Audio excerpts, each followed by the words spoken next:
Love, love, love. Love comes in many forms, but at its core, there is one unchanging constant, and that is kindness. So, how can you claim to know what it is to love when you are yet to learn how to be kind to yourself? I reiterate that. Love comes in many forms, but at its core, there is one unchanging constant, and that is kindness. In my life, particularly, I have no recollection of any experience of love that lacked kindness. The only times I can remember when I was treated unkindly were the moments I felt the most hateful. There were several periods in my life where those I called friends, classmates, and even playmates treated me unkindly. In one instance, my so called friends at the time had hurtful words towards me on account of my then physical appearance, and then would later turn around and call it zesting, or in typical Kenyan fashion, kwani hujui jokes. Yes, I got to see firsthand how people can be both lovely and wicked in the same beat, and it was quite unnerving. This does not negate the fact that I too have also been unkind, doing what has been done to me, making someone, a partner no less, feel small just so I could avoid owning up to my problem and my insecurities. It is in these such moments that I can say quite frankly that love was not present. Love in itself is an active expression, it is a doing word, it is an intentional practice. There's a quote by Charlie Chaplin that says, "You only need power when you want to do something harmful. Otherwise, love is enough to get everything else done." Love is lost when we allow our egos to get the best of us, while we dance between extremes of superiority and inferiority. This is a game that many of us fall into countless times in a day, and for some, this dance serves as the entirety of their lives. Let us leave this game.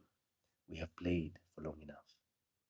I suggest a middle ground that serves us much more than any dance between extremes would ever do. It's called interiority. I first heard this word, interiority, from a TED talk called The Art of Being Yourself by Caroline McHugh. Simply put, interiority is a way of viewing the world that is completely personal to you and you alone. No comparisons, no competition, no extremes, just you uninhibited. Most of us have never stopped to think what me uninhibited, what me uninterrupted would look like.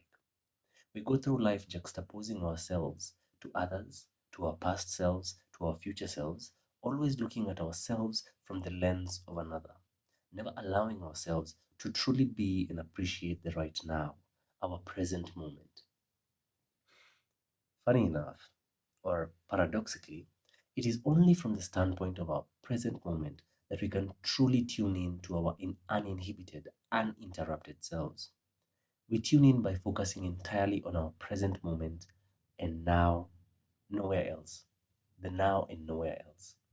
This to me stands as the greatest act of honor one can bestow upon oneself and their life. It is self respect in action.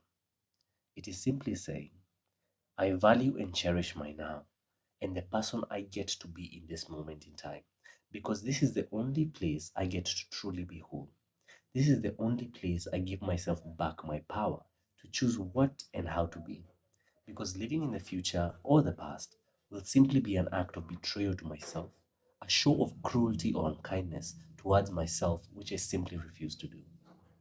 Living in the future generates fear and worry, and living in the past brings about more anxiety.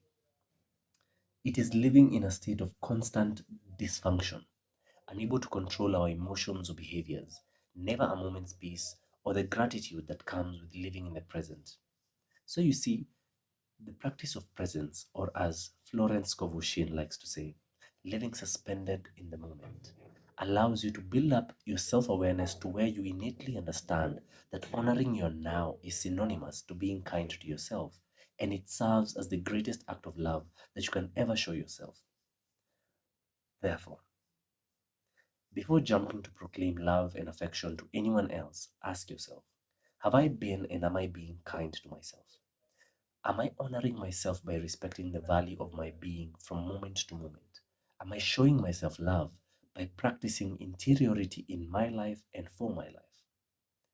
Remember, love is a doing word, and when we are kind to ourselves and enjoy being ourselves, it becomes easy to be kind and love everyone else. Keep that in mind throughout this new week and catch you in the next one.